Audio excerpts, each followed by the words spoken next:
Welcome to the Cardboard Cave Podcast, the #1 show in Puerto Rico about trading card games.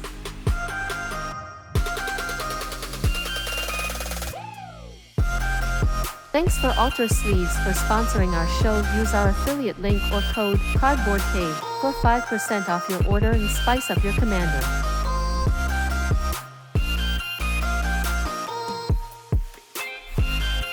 Don't forget to follow us on our social media or listen to us in all major audio platforms.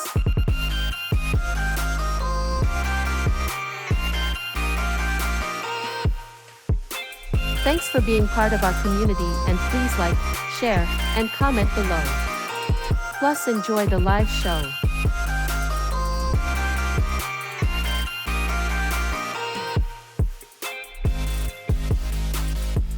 Hello and welcome to the Cardboard Cave Podcast. I hope everybody's doing amazing and great here tonight. So we're going to be talking about our top 3 cards of the MTG Murder at Karlov Manor set. And we're going to be talking about our favorite cards as well as some honorable mentions. But before anything, don't forget to follow us here on TikTok. We are live right now, and don't forget to hit that follow button because, like I mentioned before, in all of the other past live streams playing Arena, as soon as we hit 1,400 followers, our goal right now is to hit 1,500, but as soon as we hit 1,400, we're gonna have our first giveaway here at the Cardboard Cave Podcast. Is going to be for a lucky follower. As soon as we reach our goal, we will go ahead and make an explanation video and everything of what we're on how to win the Hatsune Miku metallic Hot Topic exclusive. Like I mentioned before, this will be the giveaway. Just to make sure to have a very big disclaimer, like I mentioned before, the box is kind of dinged up. It's I don't know the year of it. I know that there's supposed to be like a year around here, but I can't find it. But this is very, very pretty old Funko Pop, but everything is fine. The box is the only thing that is dinged up, but the Hatsune Miku is 100% in good condition. So as soon as we go ahead and hit 1,400, we're gonna go ahead and do our giveaway. So let's go ahead and present everybody at once. Due to the fact that we still don't have a stream key, that's one of the things that I said to TikTok. Hey, give us individual stream keys. Much more easier for us to stream here on your platform when we use TikTok Studio. So let's go ahead and present everybody off the bat. I think it was number 3, shift 3. Oh wait, shift 3. There we go. So here we go. Our favorite director, the one and only Orengo. How are you doing? Hey, and our favorite master of the dark arts, JP. Hey, what's up? What's up, guys? How are you guys doing today? I'm doing good. Yeah, I'm doing pretty good. Yeah. It's been a long time since Orengo has been with us. It's been the start of the year. It's been me and JP all this time. That's true. I had to like hobble up and like read all the Murders at Karlov Mansion cards because I was like 3 sets like behind. Yeah, I was insane. I was so lost. I saw cards that did things I never thought were possible. That's the magic of Magic the Gathering, huh? Hey, it is. But the good thing is that the people are gonna know our top 3 cards of the set. We do this in every set. I think that the only set that we didn't do this was in the Exelon release. We did present it to you. We did follow up with like the previews and everything, but we didn't do no podcasts almost at the end of the year. So we took like a minor break to come back for this year because it was kind of crazy. I think that JP and me talked about it on the first episode, the whys and everything in between. But hey, at least we did a lot of things either way. We did a lot of we had Veggie this past year, so that was great. And I hope that we have more collaborations moving forward for 2024. Talking about collaborations, So this Saturday on February 3rd, the Cardboard Cave is going to be in an event called the Crane Games because Jay Crane went ahead and started a big challenge to all MTG creators on the TikTok platform. So we were chosen to be one of those challenges. And we're going to be up against Jay Crane, Hired to Phyrexia, and Ash this Saturday at 9 p.m. Eastern Standard Time. So don't miss out. All of us are going to be live in our respective platforms in TikTok. So follow each one of us like that. You guys can go ahead and don't miss the live. And if you want to see each one of us diss to each other, each one of us have a different video smashing, smack talking like if it was WWE. So let's go ahead and start off the bat. I want to give a question to JP and to Orengo. What do you guys think about the set in all that it has been fully spoiled? And do you guys, what would be I know that we have not yet played the set. If I'm not mistaken, the pre-release is this Friday. Set comes out next week. And on all of your local game stores, you can play the pre-release. I think if I'm not mistaken, set booster boxes are available for sale and collector booster boxes. As well, if you have already pre-ordered product, you can go ahead and pick it up. You mean play boosters? Oh right, it's now play boosters. It changed them, yeah. The play boosters, right. So let's start with Orengo because it's been a long time that we've heard his voice and his knowledge of Magic. So Orengo, what do you think about the set and what do you rate it? I know that you have not yet played it, but what will be your initial rating for the set and if you like it? I think I'm finally getting old because this was the first set. Maybe it's because I haven't seen the last couple of sets and I haven't seen the progression of the cards and the power creep and all that jazz. But this set really threw me off because I saw familiar stuff like Investigate, like Surveil, and then I got to stuff that was basically Escape but in burst, and it was so confusing. What do you mean escape but in burst? It wasn't isn't there a sort of an escape mechanic where you're exiling cards and then you play cards from either the graveyard or the hand or whatever. There is a mechanic like that. Collect Thank you. evidence. It's collect, exactly. It's collecting evidence. Collect evidence is basically delve. Think of it that way. Ish. It's like delve. It's like escape because it depends. Maybe can you get cards from the graveyard? If the card collecting evidence, or because collect evidence is more like a specific mechanic telling you collect evidence and then a number. Let's say collect evidence 4, so you exile any number of cards in your graveyard equal to the total mana value of 4 or more. It can be more. Yeah. And then you do something, whether that be activate an ability, cast something, get tokens, draw cards. It's just a keyword, and the cost being exiling cards from your graveyard.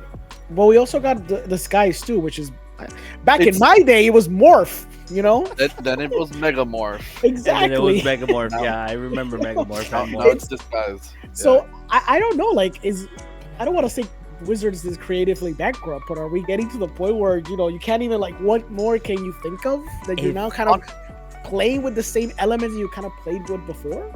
But that's kind of fun in the way that you revisit mechanics in a new way, because Megamorph was just and now when you flip it, it gets 1+1+1 counter. Yay! It's mega now. Yes, it's mega. Whoa. Yeah. But no, in this case, we actually get a mechanical difference because they are not morphs and they are not manifests. Yeah. And they have a ward too. Yeah. So that's quite a big mechanical difference. But in other formats, if something worked with morph, generally speaking, because it's a flip card, it works with disguise, so it revitalizes a lot of old strategies for other formats. The only other card that I've seen that's maybe not in Commander, because mostly everything can be viable in Commander, is the Pickles combo. If you don't know what the Pickles combo is you basically take Vesuvian Shapeshifter, which is a morph card that when it flips over, you copy a card, and if you copy a card that had the morph cost, you did flip it over as because it flips over as a copy. So you have Brine Elemental which makes each opponent skip their own tap step. So basically, you flip Vesuvian Shapeshifter, make them skip their own tap step, and then Vesuvian Shapeshifter also has the ability that in the end step, I think, he flips over. So you can just make none of your opponents ever have an tap step ever again. Yeah. And other than that one combo, I don't think Morph is really relevant in other formats, excluding Commander. Yeah. I think it reminds me a little bit too of when we went to the Vampire Werewolf set, when we were like trying to do the Nightbound and Daybound mechanic, which was a very fixed version of what they did prior to that didn't have like a keyword attached to it. And I think they probably learned a little bit from that and applied it here where, like you said, disguise can actually work with morph cards, with mega morph cards and stuff like that, to where it's slightly different, but since you gotta flip the card over, you get to synergize with the cards from like Boomer Magic, which is kind of cool. It just took me by surprise because it's a lot of different mechanics. They all, I will say this, flavor wise, it's all on point. Like investigating, collecting evidence, you're like disguising into someone. Also, there's another one that's called Cloak. Exactly, there's a cloak one. Like everything makes perfect sense for the set, for the lore, and for the cross collaboration with Clue, which is another thing entirely. But it took me by surprise. I haven't played in a while. I haven't seen much of the new cards. I knew we went back to Ravnica, where we got like Shocklands yet again. But that's cool because we need Shocklands, so it's really cool. But yeah, it's a cool set. It's very different. There's a lot of different mechanics that, maybe like I said, I'm getting old. I feel like there's just too much and it got a little confusing. I was rereading the card like 7 times, even though this guy's is literally kind of like Morph, but you have Ward 2, but I was still kind of confused when I was reading them. So I don't know, maybe I'm getting old. But what about you, JP? Are you old? No, I'm hip, I'm young, I'm fresh. Joke aside, I like the set. I feel like the set has good flavor, but I feel like a lot of the flavor lore-wise for the plane was sacrificed for lore-wise for the mechanics.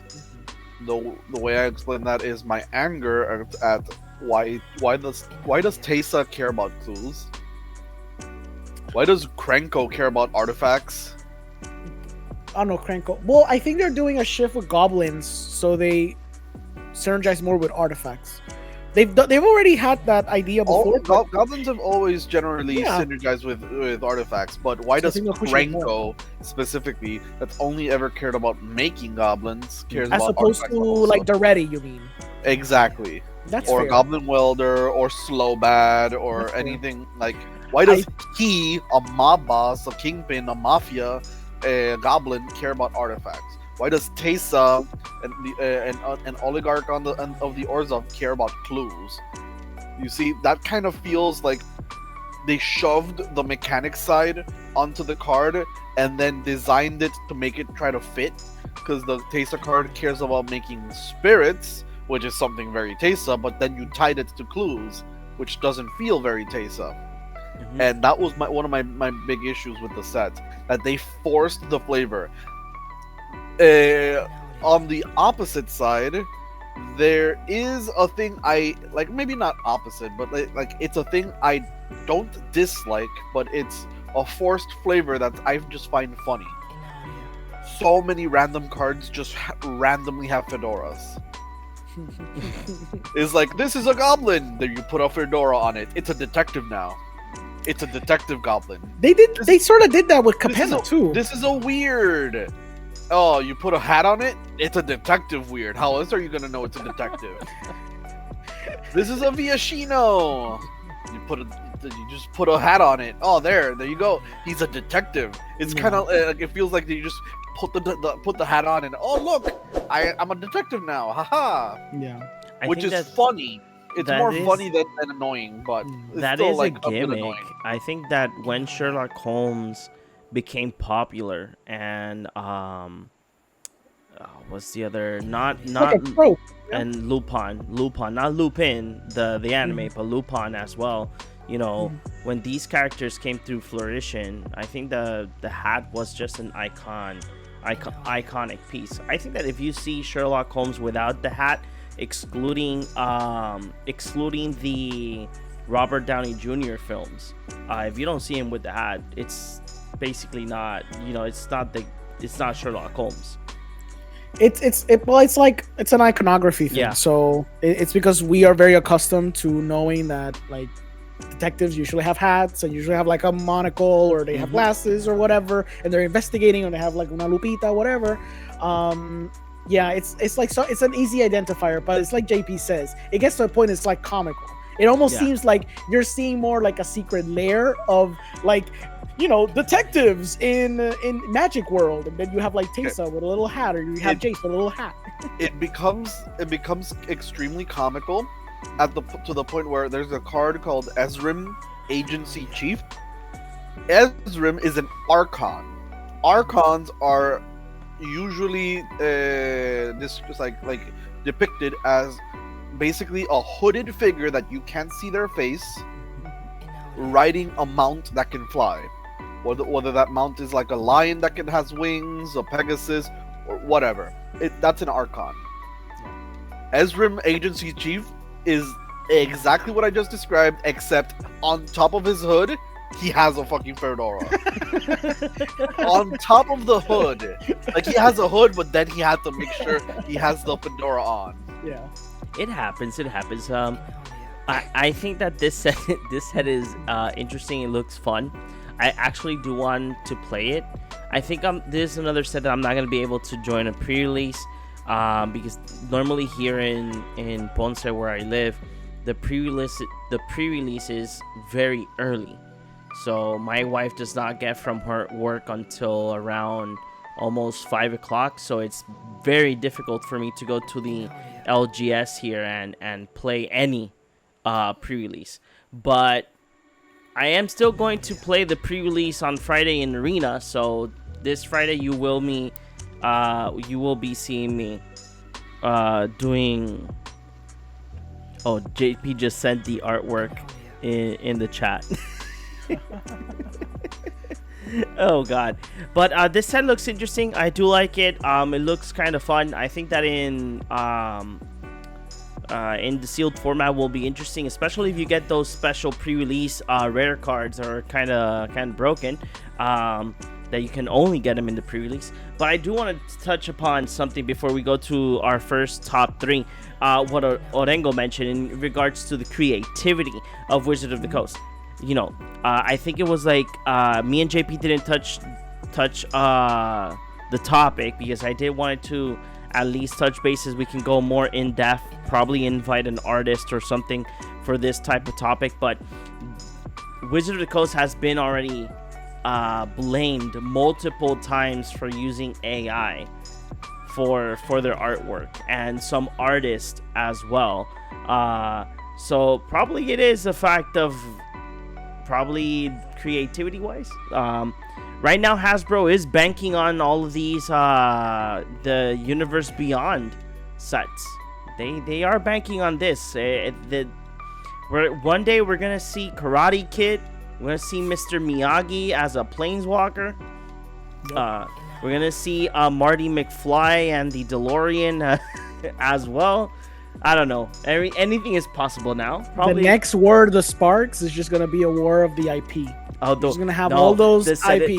The set is gonna be called Ready Player One. Jeez. Yeah, I can see that. He's gonna be Jace battling Iron Man, and he's gonna do the snap thing like Iron Man did too. Yeah. I agree. Hey, but we're getting the Marvel set as well. Oh yeah, it's gonna be. We are getting a Marvel set. Yes, that was the biggest announcement before the year ended. Yeah, I remember that. I remember that announcement. Yeah, the thing is, I don't blame you, JP, because that's what happens right now with WotC. They just keep announcing so many things, and you just exactly. forgot about them. You forget that there's gonna be like there was a clue set attached to this thing. You're gonna forget. I forget that the Assassin's Creed and the Fallout thing happened this year. Exactly. This Exactly. Year. Because I think the Marvel was announced. I think it's coming in 2025 if I'm not mistaken. It's not gonna be coming this year. They didn't put a year on it, but the trailer is really nice. The trailer of the announcement is pretty nice. I enjoyed it. You know, it's this kid that he gets like a comic book, and then he like I don't remember what was the other. I think that they showed some scenes of like mother and son watching the MCU films, and then a Magic the Gathering card falls in. They didn't show a card, but you know, of course, like, they're not gonna show anything yet. Yeah, they're not gonna show anything. Obviously, we're gonna get bonker cards. I'm not gonna say that they're gonna be OP, but this set is going to be pretty. I'm gonna say that the Marvel set is the set that you should buy boxes, at least one of collector ones. Yeah, collector ones. Yeah, there's gonna be collector cards. Yeah, and as well, save boxes just in case. Keep them in a vault, like Lorcana's first edition set. So yeah, do that. I think it's gonna be a pretty successful set. Yeah. It's gonna be like the Lord of the Rings one. You know, people are just gonna buy them to collect the first wave. I don't think the second wave was as popular because I think people got tired over it. Well, there was like 7 other sets on top of that one by the time they did the second wave. Exactly. So let's go ahead and go to our top 3 like that. We can move forward with our show. And I keep forgetting that I have to click the other side. Haha, it worked. Click it. It worked. Okay, so the first one is Orengo, here are your top 3 cards. Yes. I'm the filthy blue player that just picked blue cards. I hate you because you picked one. You picked one of mine. Aha! I'm glad that I did. I do it again. I mean, okay, so the first one is No More Lies. It's an instant for a white and a blue. Counter target spell. Yummy, yummy. Unless its controller plays 3. If that spell is countered this way, exile it. Exile it instead of putting it on its owner's graveyard. Mana Leak. It's Mana Leak. It's Mana Leak with upside and also downside, because instead of being one colorless, you have to pay a white. But the upside is you get to like counter and exile the card, and it's also in standard. So for standard players, this is a godsend. You needed this because we've been having for many years crappy versions of Mana Leak, where it was always counter but pay 2, counter pay 1, or counter pay 3, but you need to sack your life and 7 creatures. Like, it was never just strictly Mana Leak. And now we got Mana Leak. Sure, you have to play it with white, but the upside is very strong, and I really like it a lot. My second one is Case of the Ransack Lab. It is an enchantment. It's not a saga. It's like a weird new type of enchantment. It's a case. It's a case. It's a case. So you pay 2 colorless and a blue. So the static ability is instant and sorcery spells you cast cost 1 less to cast on a baseline. So it's already very good on its own. To solve it, if you wish to solve this, you've cast 4 or more instant or sorceries this turn. So basically, if you have a type of storm deck, or if you have very cheap spells, or if you're paying like a Arclight Phoenix deck or whatever that wants you to be repeatedly casting a lot of instant and sorceries in one turn, this is your godsend. And if you solve it, whenever you cast an instant or sorcery, you draw a card, which is what every blue mage wants to hear. That you're playing cards and you're replacing those cards. That's great. I like it because it's probably like in a type of like stormy type of deck, which I'm pretty sure in standard, since there was no rotation, we have cards from like a couple of sets ago.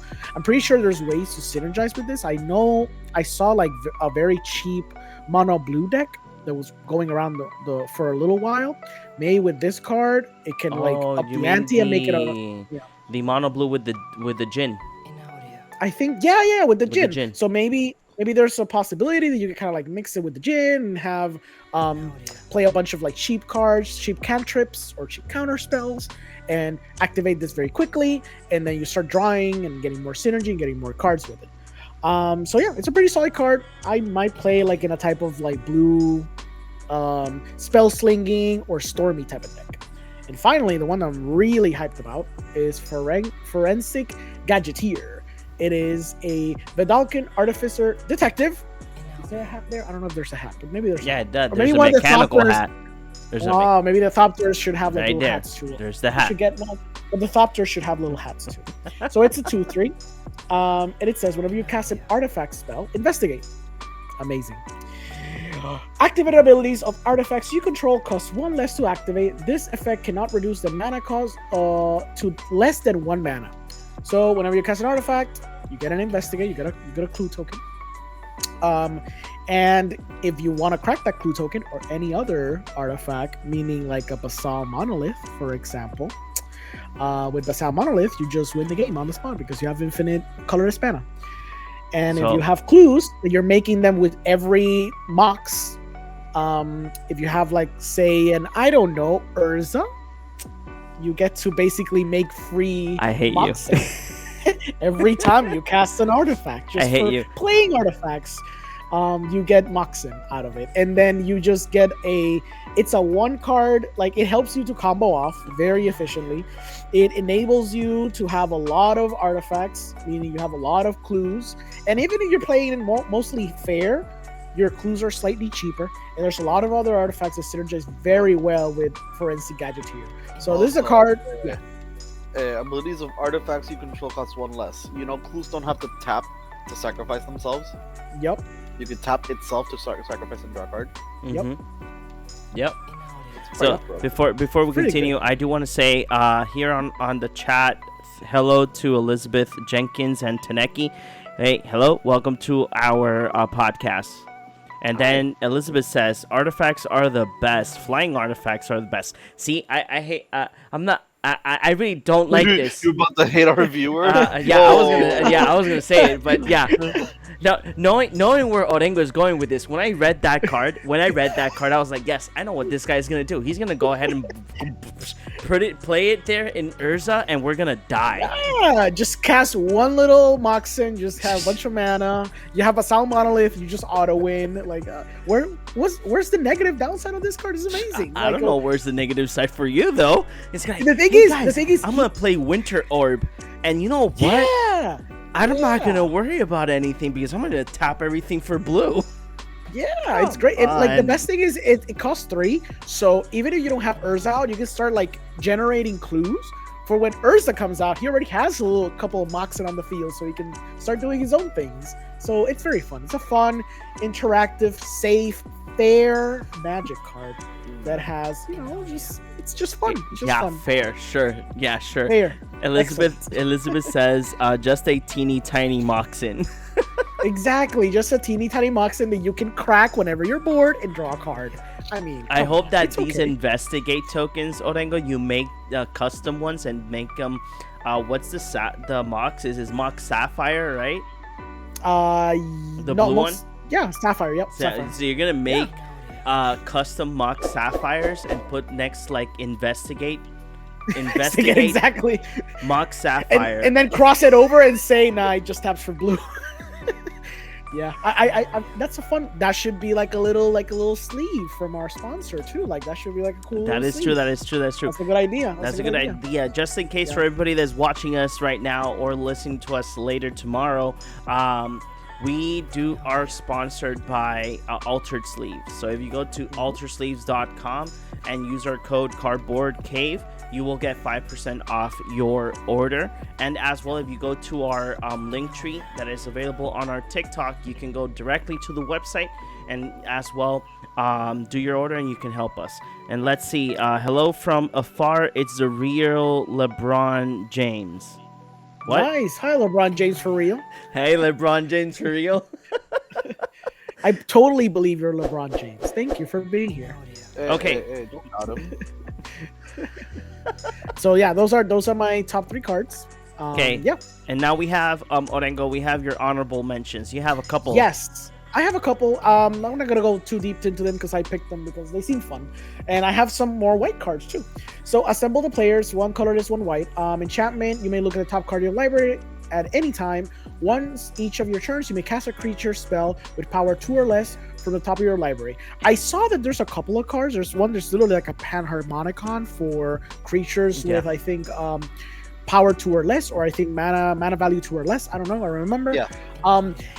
That seems to synergize pretty well. Like, I know people have been clamoring for having this type of white weenie deck or a viable white mono white deck.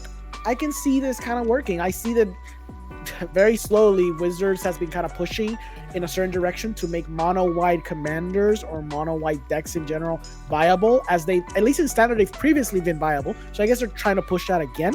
So it's a pretty cool card, pretty cheap, pretty effective. I dig it a lot. There's also Intrude on the Mind, 3 colorless, 2 blue. Thankfully, it's an instant. I thought it was a sorcery. I wasn't going to put it until I realized it's an instant. Reveal the top 5 cards from your library, and each opponent puts them into 2 piles. An opponent chooses one of those piles, put that pile into your hand, and the other into your graveyard. Create a 0/0 colorless top-tier artifact creature token with flying, then put 1/1 counters on it for each card put in your graveyard this way. It's Fact or Fiction for 1 more mana, but the upside is that now, whatever choice your opponent makes is going to be infinitely harder. Because now they have to decide if they want to give you a bunch of cards, if they can deal with a Thopter, or what are they going to do. So I saw people compare it to more a la of Fact or Fiction Mold Drifter. yes. Think of this as a creature as well. Yes, because generally they're gonna give you a 2/3 split, so you can draw 2 and then have a 3/3, and that would essentially be like almost like a type of Mold Drifter, slightly stronger Mold Drifter.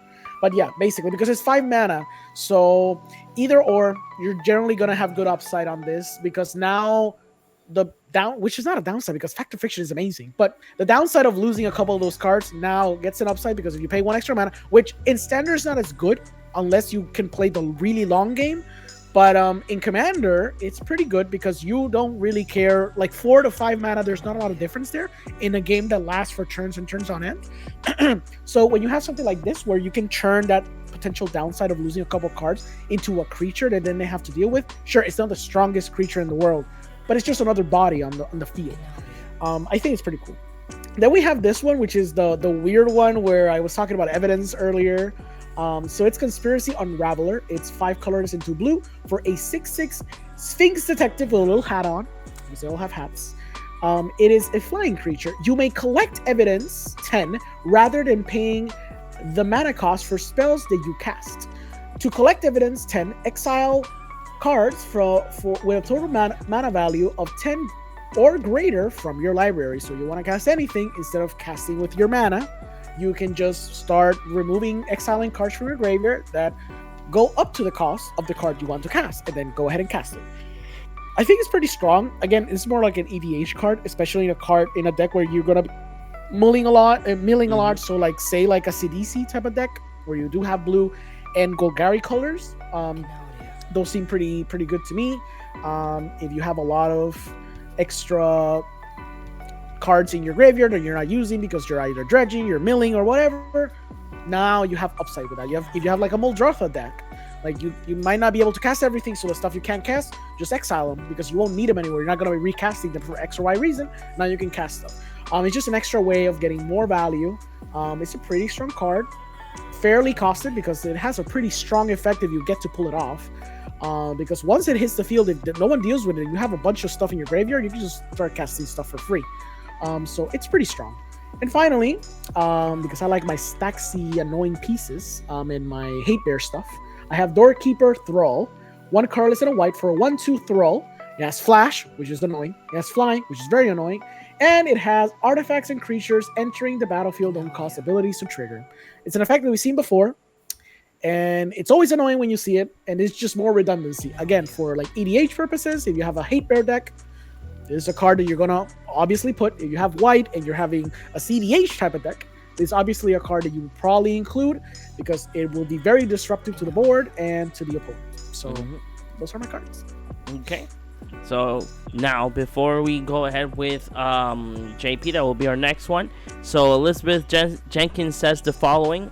Just in case, guys, I'm the one that has the chat, so that's why I'm doing like 10 Yeah. things at the same time. No problem. But she says, "Thanks, guys. Have a great night. Have a good pools if you play this weekend." Thank you very much. Elizabeth, if you didn't, if due to the fact that you're not able to see the whole show tonight, don't matter about that. We're gonna have this episode already live on YouTube tomorrow, and as well the audio format as well. So don't worry that you're going to be able to go ahead and see our shenanigans tomorrow if you didn't get to see it live. So let's go ahead and go to our next contender. It's JP. JP, here are your top 3 cards. Ooh, nice. So you had it in your honorable mentions, but I had it in my Nice. main ones. It's strong. It's strong. Assemble the players. Yeah, 1 and a white for the enchantment. You may look at the top card of your library at any time, and once on each turns, you may cast a creature spell with power 2 or less from the top. I feel like giving white card draw conditionally is the way to go. Conditionally, mostly because white can do almost everything else, and this is a good way to do it. It's cheaply costed as well. That's what really got me on this card. It's 2 mana, and you can look at the top of the card of your library at any time. You can, if you have fetches, you can manipulate the top. If you have a Sensei's Divining top, now you know. Like even before you being castled in the Sensei's Divining top, it's just a very good card. The second card, I'm gonna skip over the middle one right now, is Case of the Uneaten Feast. It's 1 white, so that's very, very cheap. It's an enchantment case. Whenever a creature enters the battlefield under your control, you gain 1 life. Okay, pretty standard. It's Johnny's Welcome. If you've gained 5 or more life, it becomes solved in your end step, and the solved ability is sacrifice this case. Creature cards in your graveyard gain. You may cast this card from your graveyard until end of turn. I feel like this is very, very like it's very, very, very conditional Underworld Breach for white. Okay. Thing for Underworld Breach is you can repeat the loop over and over and over again. This just gives the creatures at the moment it was sacrificed the ability to be cast from your graveyard. But giving this amount of recursion for this color is like very, very good at such a cheap rate. I think the solve condition might be a bit harder to make, like to actually succeed and make it solved than I initially gave it credit for, because I feel like it'll be harder. I thought it was going to be easier, but then I started counting how often I gain at least 5 or more life, and I at least with my decks, I'm not usually like making enough creatures. Like I'm usually at least my current decks make 1 to 2 creatures per turn, including my opponent's turn, but not 5 or more in my turn.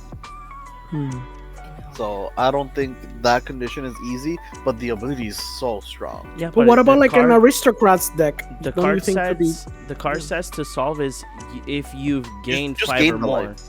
Yeah. But like I'm just considering the cards, like the card's okay. abilities of the creature entering, gaining the life.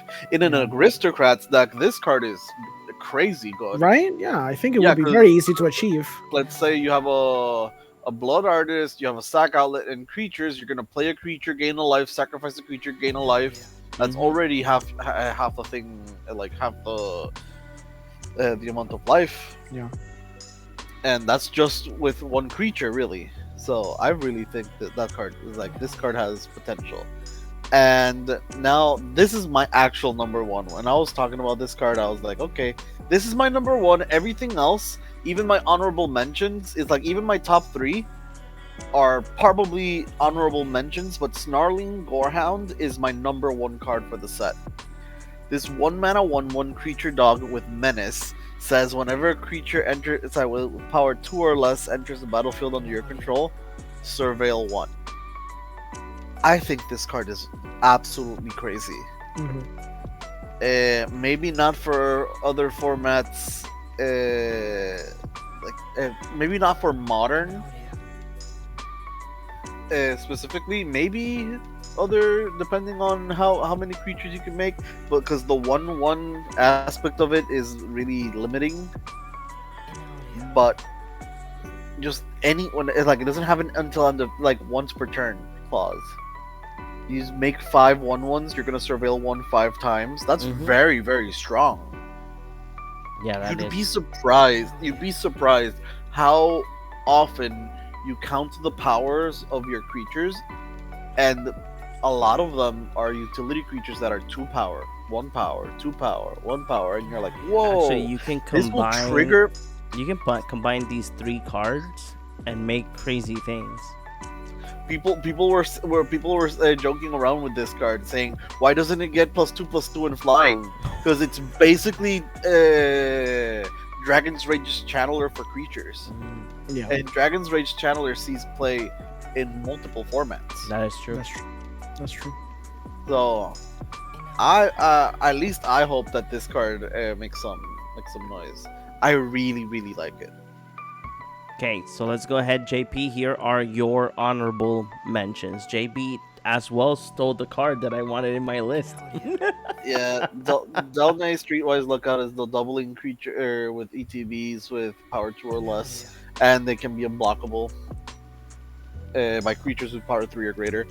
Delnay is so strong, but it's not in my top 3 because it's generically strong, if that makes sense. Yeah. It's the same reason why Trouble in Pairs is here.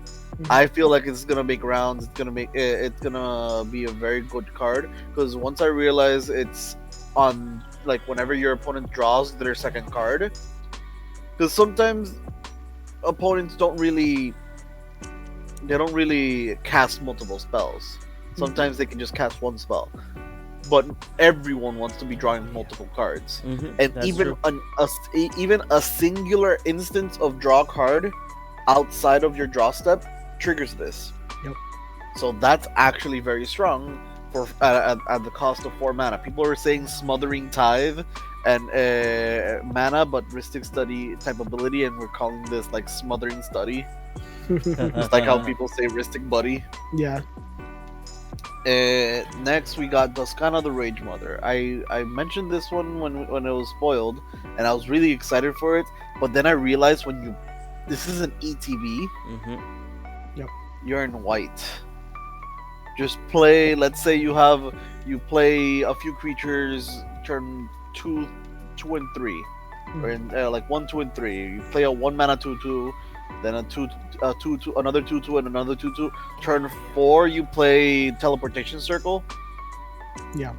Turn 5, you play this. Draw 3 cards. End step, blink it. Draw 3 cards.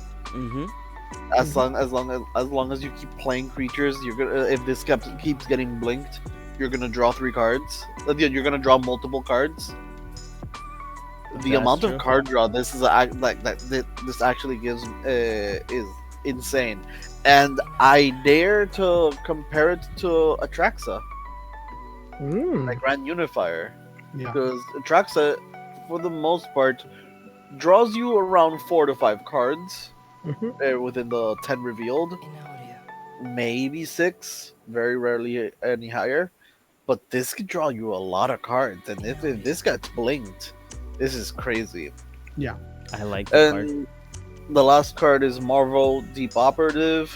So when he attacks, each opponent, the defending player, clashes with you, you reveal the top card. If yours is a higher cost, you get to win the clash, and when you win the clash, whenever you win a clash, you just put it in you draw the card and you can cast something from your hand with mana value 8 or greater. 8 or less. I don't know why I like him so much. I was just thinking on how Xanathar, when he enters, I think, or at the beginning in your upkeep, he you choose a player, and you can cast spells from their hand. And I don't know why this reminded me of that.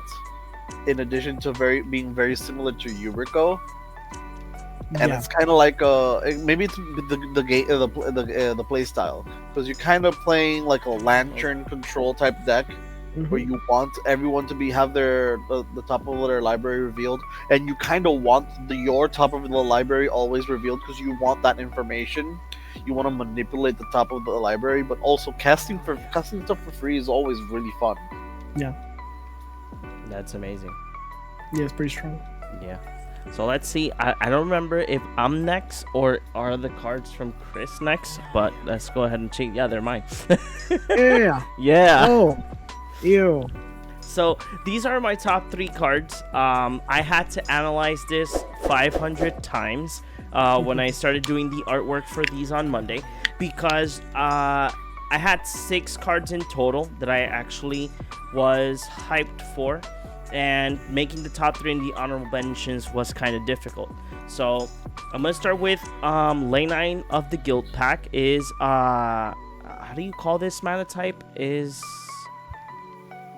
JP, how do you call the mana type? This mana that's symbol? hybrid mana. Hybrid. That's hybrid mana. So it's hybrid mana for I think it's for Uborg, right? Yeah, for it's green white, green blue, black green, and then red green. Yeah. Yeah. So It's secretly green. It's secretly mono green. Yeah, it's secretly mono green. Yeah. Yeah. So it's an enchantment. It's an enchantment that says if Lane Line of the Guild Pack is in your opening hand, you may begin the game with it on the battlefield. Each non-land permanent you control is all colors, and lands you control are every basic land type in addition to their other types. So, me being somebody that plays 5 color continuously, I like the card.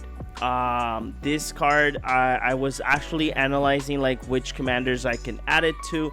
This can go in Goshen Tai, being the fact that it's a full enchantment deck, being the fact that all of your permanents are all colors, and as well, lands you control are every basic type in addition to their other types. I like the fact that it's not an overpowered card. It's a card that you don't have to have it in the deck, but it's good if you are somebody that plays 5 colors, and it's enjoyable. People were talking about this for Pioneer because they banned Karn, and people were saying, okay, so turn 0, Leyline of the Guild Pact, you reveal this, put this into play. Turn 1, you play a forest, play Llanowar Elves. Turn 2, you play Nykthos. And now you can tap Nykthos for 5 on turn 2. Yeah, that's true. That's because you have green, green, green, green in the mana cost, and the Llanowar Elves will have 1 green. So now you can have 5 mana on turn 2. Jesus. You understand that that's Black Lotus level of mana, because you can play Black Lotus and 2 lands on turn 2. Yeah. Like, that's a lot of mana. That's a lot of mana. It is. And you don't have to change a lot in the deck, because since the leyline itself, you could just play for green. Yeah. Yeah. Exactly. In addition, that you had the Karn slot was now was liberated. Like Exactly. That's amazing. That's why I liked it. I liked it because of that. It's a great addition to Goshen Tai. That's one of the decks that I was thinking, and being the fact that I do want to go back to building Joda once again, because I want to build Joda. A version of Joda, the Unifier, with with all 15 doctors. So it's a great card for that. So my second card is Tomic, Wielder of Law, is 1 colorless, white black, legendary creature, human advisor, affinity for planeswalkers, has flying vigilance. It says whenever an opponent attacks with a creature, if 2 or more of those creatures are attacking you and or planeswalker you control, that opponent loses 3 life and you draw a card, and it's a 2/4. I did when this card was spoiled, me and JP were talking about it. I do like it. It's a very interesting commander build in regards to the colors. You would be playing mostly most of the Lilianas, Elsbeth. You can go different routes. You can either go tokens. You can either go do it at full Super Friends Commander in white and black. I do like the effect, because this effect reminds me of Oath of Kaya. Oath of Kaya, when it enters the battlefield, it deals 3 damage. But in this case, and I think it was that if you were targeted, if a card was targeted, there was a second ability on Oath of Kaya. But I like the fact that this card has somewhat of the same effect, but there is an additional one that says you draw a card. Your opponent loses 3 and then you draw a card. So I enjoy the fact, and the whole affinity for Planeswalkers is a win. You know, it's one of the cards that you can get only at the pre-release. So if you do get this card, I don't know how the market will be, but if you do get this card, don't sell it off the bat unless you really do need to sell it. And then I feel like I feel like they're gonna be like the Slimefoot and Squee, and like Satoru and Goro Goro. Like, those cards aren't mega expensive. that's true. They're like for $7 and above. No, yeah, but but like, it's the first weekend of the set, so that's why I mean it. If it's the first weekend of the set, some of the cards might be in bonker prices. I have not checked pre-order prices, so I really don't know what's expensive or not. I think that the lands are fluctuating in price, but it all depends when. If you're gonna buy singles, buy them. I think it's second weekend on. Give it a chance for the meta game in standard to flourish, and cards will get cheap moving forward in around the second week to third week moving forward. My third card is because when I played standard, I played a lot of mono red, so I saw this goat, and this goat is stupid in the case that it's really good. So Frantic Scapegoat is 1 red creature goat, has haste. When it enters the battlefield, it says suspect it, so it has menace and can't block. Whenever one or more other creatures enter the battlefield under your control, if Frantic Scapegoat is suspected, you may suspect one of the other creatures. If you do, Frantic Scapegoat is no longer suspected. The reason why I like this card is, in mono red, Monastery Swiss Spear is part of the standard meta. So Monastery Swiss Spear has prowess. And due to the honorable mention card that I will mention later, and how you can make mono red spell slingy again, having Monastery Swiss Spear with menace and buffing it every turn is going to be kind of bonkers, at least in my sense. You weren't gonna block anyways, so the menace and can't block exactly text is irrelevant. But I say that this card is really good. It's in the uncommon slot, so I don't know how the drop rate is in the uncommon slot with this set, but I just say that this card is really, really good, because you can, if you're already in turn 2, or moving forward to turn 3 or whatnot, depending on how you move the game in mono red, this card is really, really good, because you can make a big Monastery Swiss Spear and probably hit for lethal due to that it has menace. So my honorable mentions are the following 4 cards. The first one is that we're having a reprint in the uncommon slot of Lightning Helix. So is Boros cost instant, that Lightning Helix deals 3 damage to any target and you gain 3. I like the card. Obviously, this is a card that you can that you would play in Modern. Was one of my favorite cards, because that was the mono red version that I was playing. with white, and that's why I say that the goat, the lightning helix with Swift Spear and the suspect make a great 1 + 1 equals a lot of damage. That's what I would say. Then second card is Take the Bait, is 2, and Boros once again is an instant. Cast this spell only during your opponent's turn and only during combat. Prevent all combat damage that would be dealt to you and placewalkers you control this turn, and untap all attacking creatures and goad them. After this phase, there is an additional combat phase. This is a great card, I would say.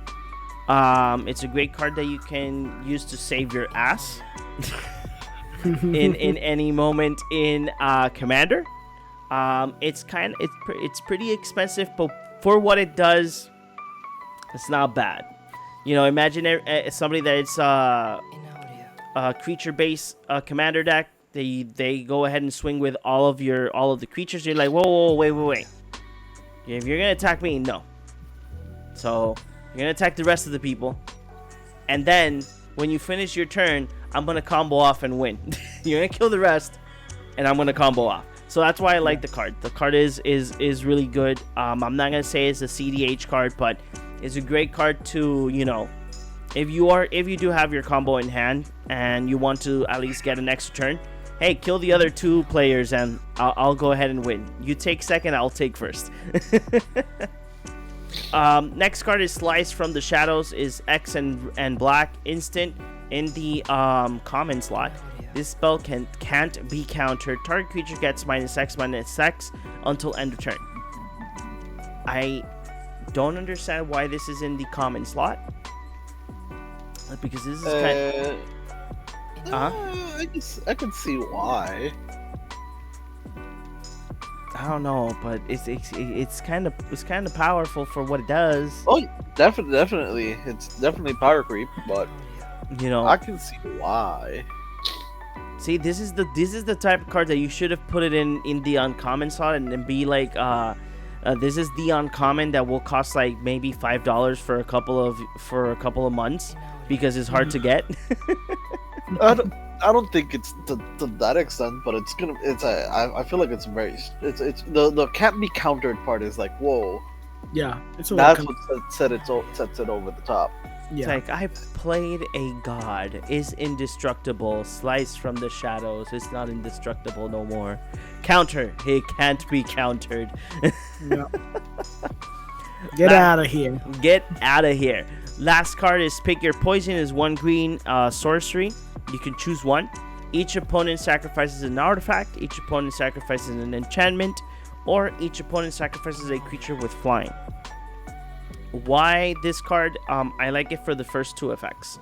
The third one, it depends on the situation in hand. But the first 2 are amazing. The third one, I will see this probably in standard because there is a lot of flying creatures in the meta. So this is a great card. Sally is not an instant, but hey, it's a great card for evading any flying or any difficult artifacts. Imagine that being an instant though. That's kind of insane. That is kind of insane. It would have been great. It would have not been a common. I think. No, it would have been it would be probably uncommon. Maybe. Yeah, I think so. Yeah. It would be uncommon because it's choose one. If it was like choose one or more, that would be rare or mythic and broken. Gross. For 1 mana, gross. For 1 mana, yes. The reason why I like it, because even though it's not that powerful, but it's another card that you can use in different situations. I would see at least a copy or 2 of this card, because even though we do have Nature's Claim, but having Pick Your Poison like in Mono Green Tron in your sideboard, not main board, it would be a good pick, depending on the deck that you're going against with. So that's why I liked it, because I was thinking about the other formats that rarely happens in my brain. So we're gonna go ahead. We're gonna look at Chris's top 3 and honorable mentions. We're not going to give an explanation because Chris is not with us today, but at least like that we can see them, and then we can go ahead and give our final thoughts about the set.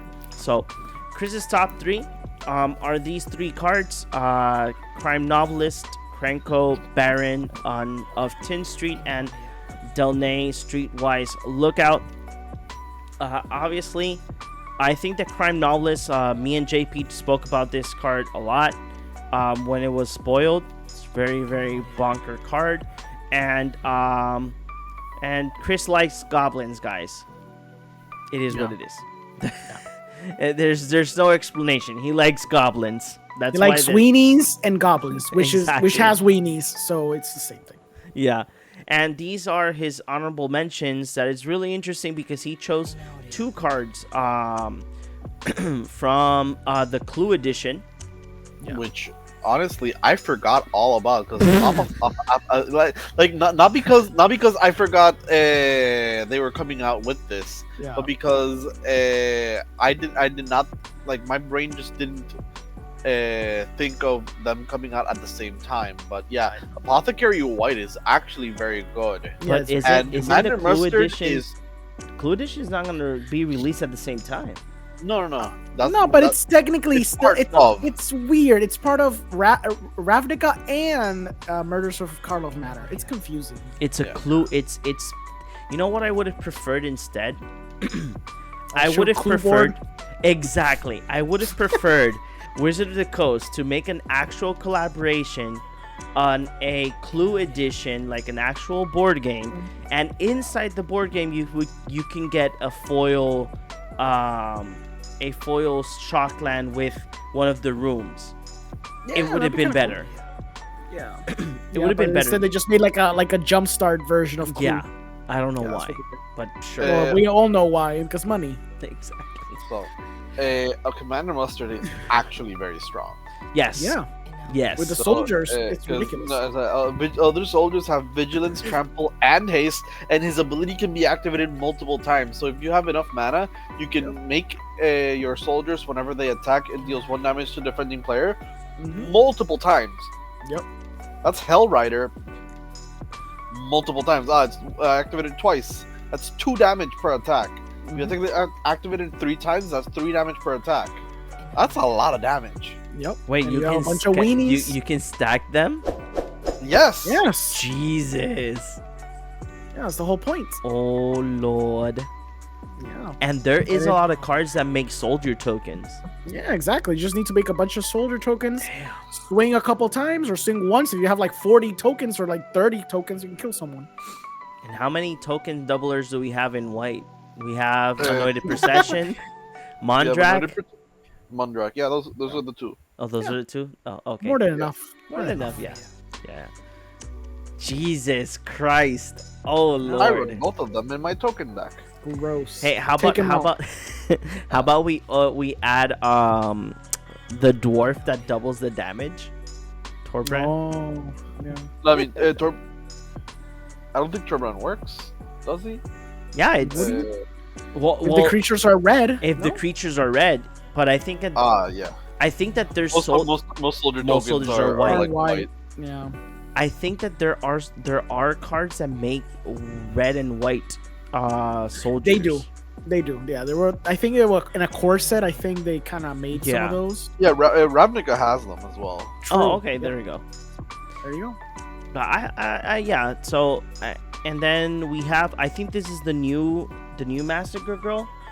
Yes. Yeah, this is the new one with that with the file artwork. A lot of people, now that we already mentioned Chris's top 3 and honorable mentions, it would have been nice if he would have at least given us the rundown of the why.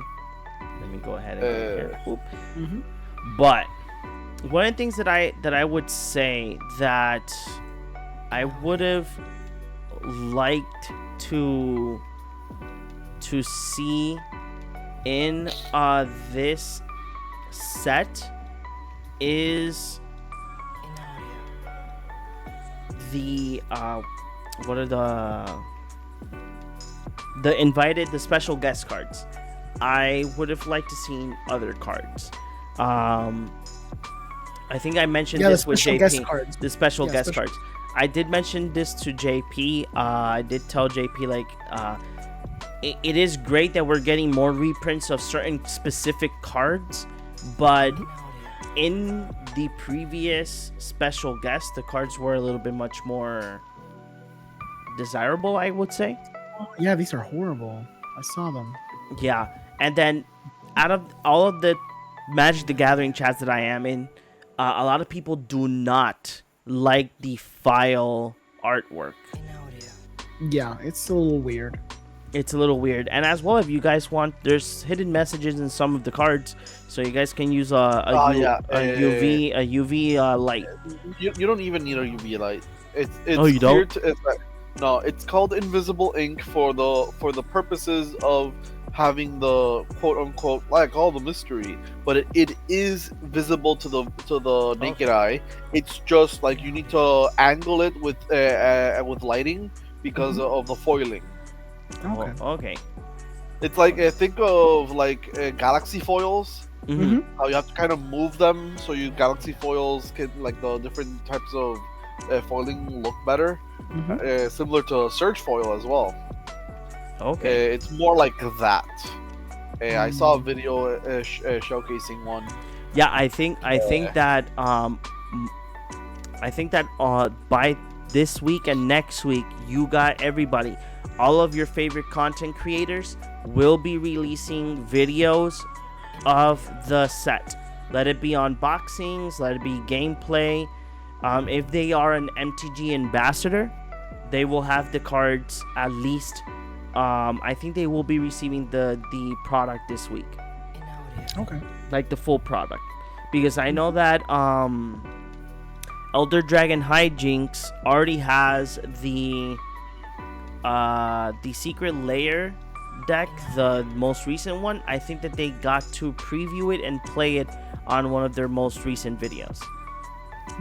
So pay attention to your favorite content creator. I hope that one day we can get the ambassador badge. Even though we don't get product, let's just at least preview a card. That would be great. That'd be cool. That would be pretty cool. But I think that this set is really fun. I think that in sealed will be fun. I don't know how it would be in draft. In draft would be kind of interesting. But at least it might take until I don't play it on Friday, that I will be playing it here on our live stream in Arena. I think until I don't play it, I can give a very solid, concrete review of the set. But I do see that the set will be fun.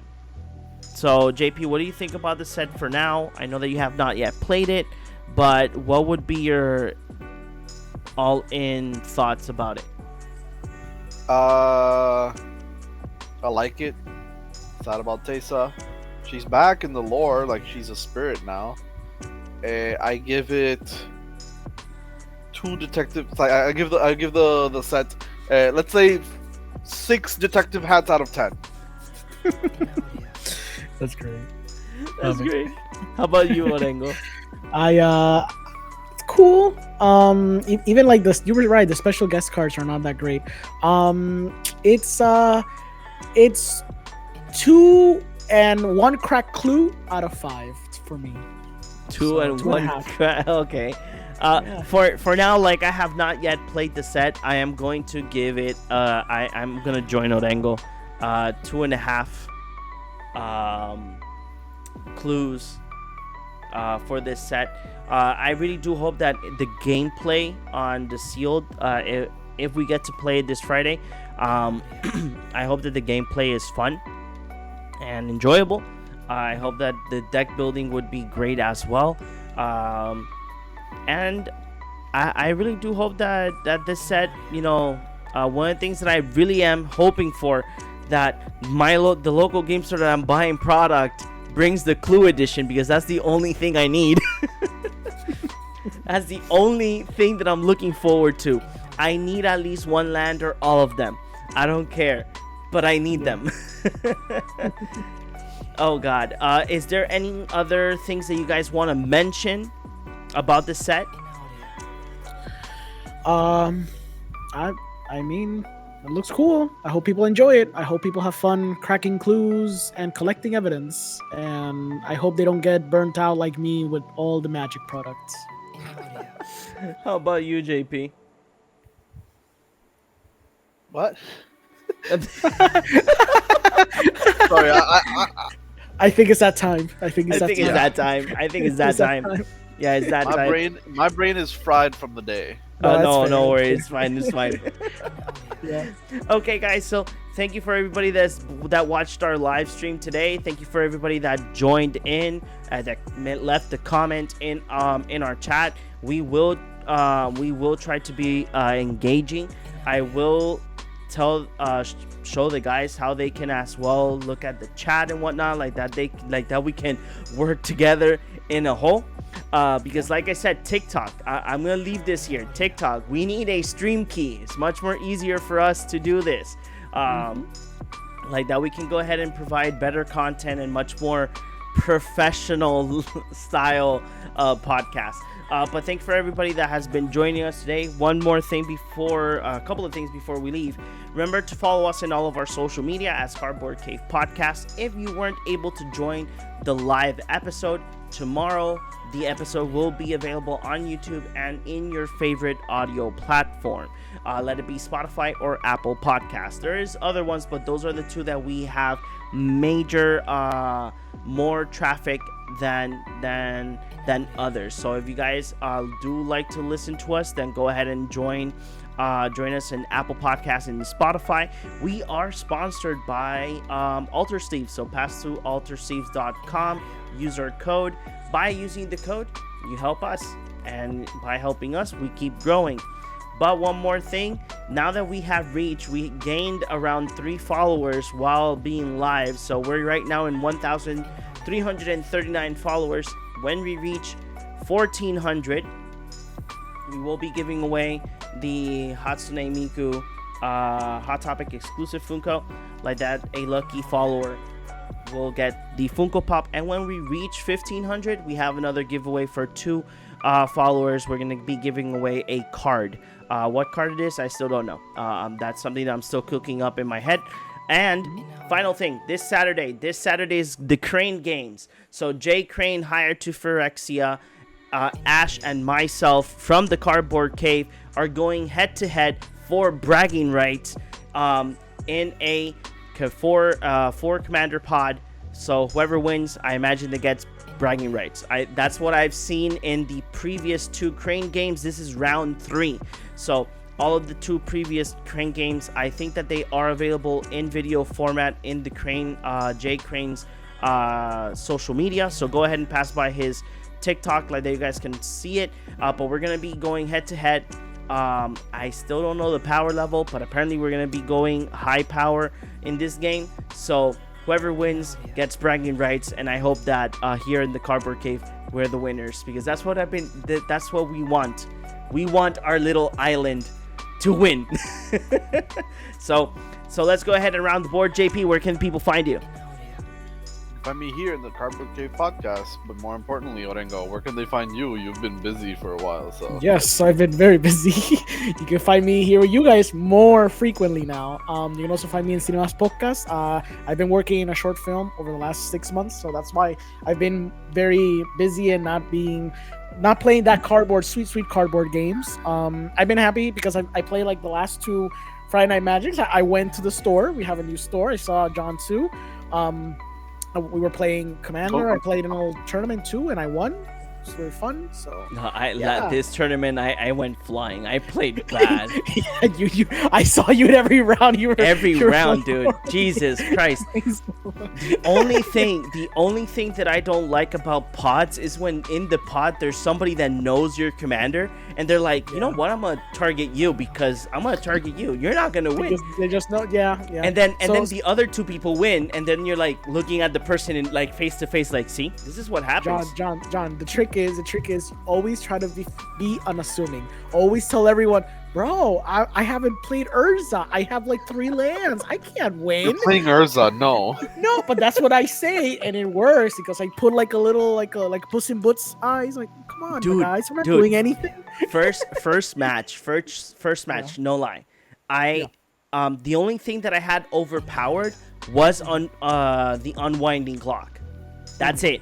I had Shurikai and I only had like 3 lands, dude. Literally. So I was not going to win. I just wanted to draw to be able to get more resources.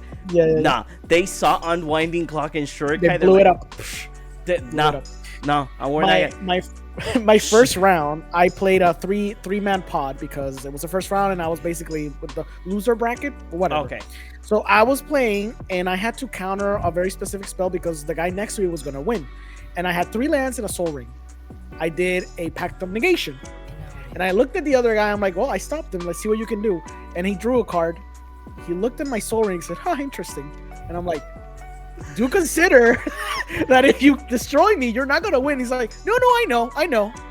He proceeded to not use his Boseiju. I think he had a Boseiju, like the land destroys. Yeah, he didn't use it on me. He used it on something that he had.